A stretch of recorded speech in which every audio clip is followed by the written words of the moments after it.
Welcome back to the channel, everyone. I hope you're all doing well, and I'm so thankful to have you here with me today.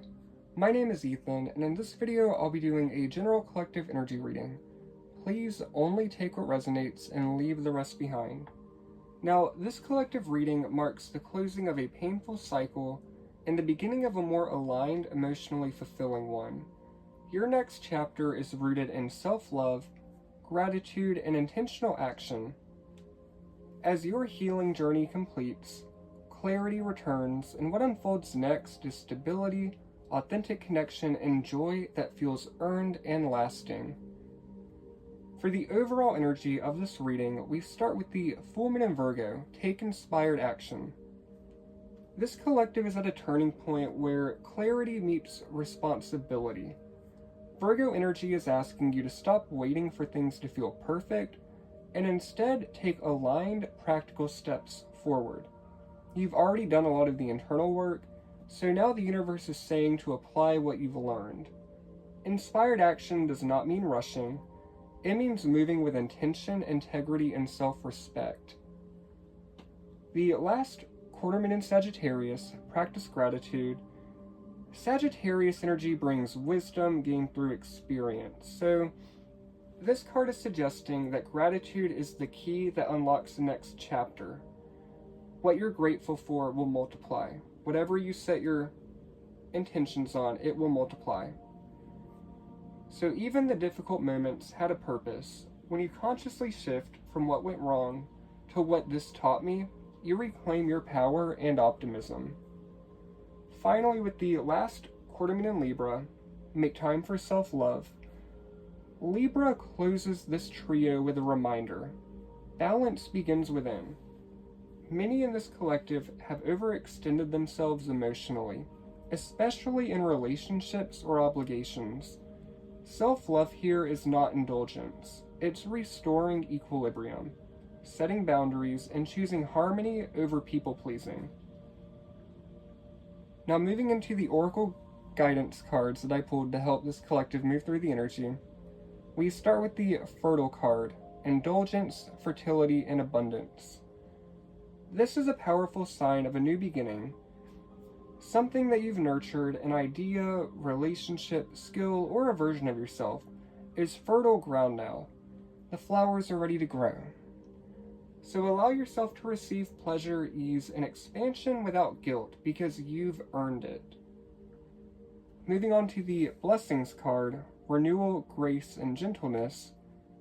This collective is entering a softer season. After intensity, you are being met with grace instead of pressure. Blessings may arrive subtly at first. It could be as simple as just some emotional relief and peace of mind.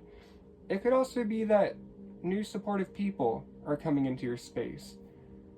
But these blessings will compound quickly, especially with that practice gratitude, because what you set your intentions on, it will multiply, it will expand. The energy that you're putting out, that energy will come back to you. Finally, we have fidelity, relationships, faithfulness, and reassurance. So this speaks to trust being restored, both in others and in yourself. Loyalty, consistency, and emotional safety matter more now than excitement or chaos. This is about choosing what chooses you back, not chasing, not fighting, not begging, just an equal give and take. Now moving into the clarifying tarot cards that I pulled to kind of help explain this energy. We start with the Five of Arrows, the Six of Wands reversed, and the Ten of Arrows. So this sequence reveals past conflict and burnout. The Five of Arrows shows battles that were not worth fighting. Ego clashes, miscommunication, or power struggles. Basically just anything that was draining your energy. Even just trying to explain yourself. It wasn't worth it. The Six of Wands reversed suggests that you may be feeling unseen or uncelebrated despite all of your efforts. And the Ten of Arrows confirms that this cycle ended painfully, but it's a definite ending. This was not failure, it was an ending that freed you. The Three of Arrows reversed and the Ace of Cups shows emotional healing. The Three of Arrows reversed shows heartache finally releasing its grip over you.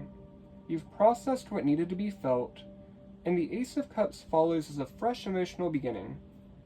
So self-love, forgiveness, or a new emotional connection that feels pure and open. So get on the Tinder, get on the bumble, the Bumble, get on the Bumble. Oh my gosh, no, get on the Bumble. Or don't. It's a mess out there in the dating world, just being honest. But this is your heart reopening. Slowly but sincerely. Also, if y'all hear that outside, it's really windy. It sounds like the world's actually ending out there.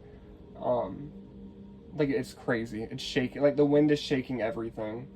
So, if you hear that rumble, being quiet so you don't hear it. There's a big gust coming in.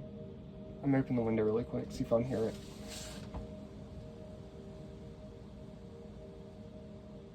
I don't know if y'all can hear it. But, anyways, sorry, that's like my ADHD brain kicking in. Where were we? I think we're at the Seven of Cups. Yeah, Seven of Cups, the Knight of Pentacles, and the Eight of Pentacles. So, this is where that clarity is replacing the confusion. So, the Seven of Cups could indicate that you had too many options, which led to emotional fog and uncertainty. The Knight of Pentacles shows that you're choosing one solid path and committing to it. And the Eight of Pentacles is consistency.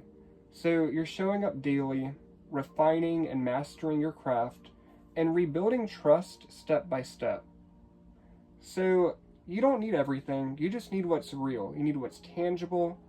And so this energy is really just about staying in your own lane and staying focused. The Nine of Wands and the Queen of Wands shows that you've been tired, but you didn't give up. The Nine of Wands honors your resilience, while the Queen of Wands shows you reclaiming confidence, magnetism, and joy. This is your inner fire returning, not from survival, but from believing in yourself. Now the Three of Wands and the Three of Cups, this is expansion and celebration following your courage.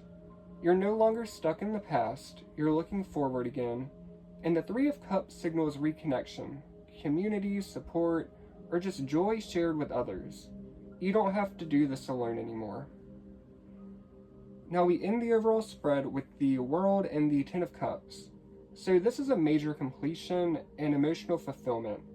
The World confirms the karmic cycle has closed successfully, and the Ten of Cups shows lasting happiness, emotional peace, and alignment with your soul family, whether it's romantic, platonic, or chosen.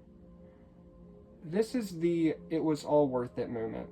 All the lessons that you had to learn, no matter how many times you may have repeated the patterns or cycles, all that matters is that you finally learned the lesson.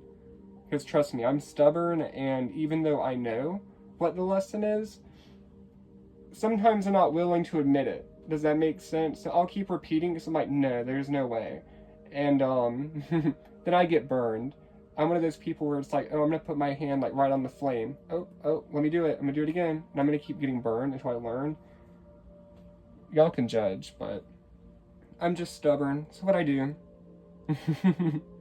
Anyways, the key messages for this collective are to take inspired, grounded action.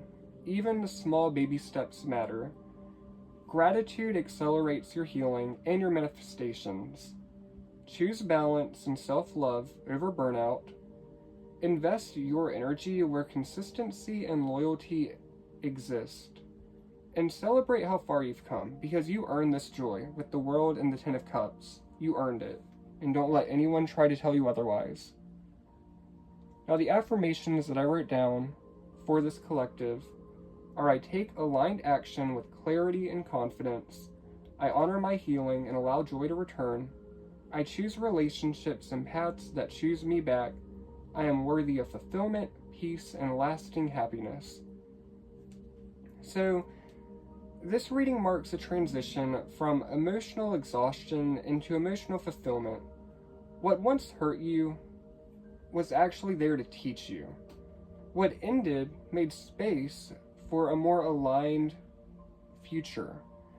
And what's beginning now is stable, loving, and deeply aligned.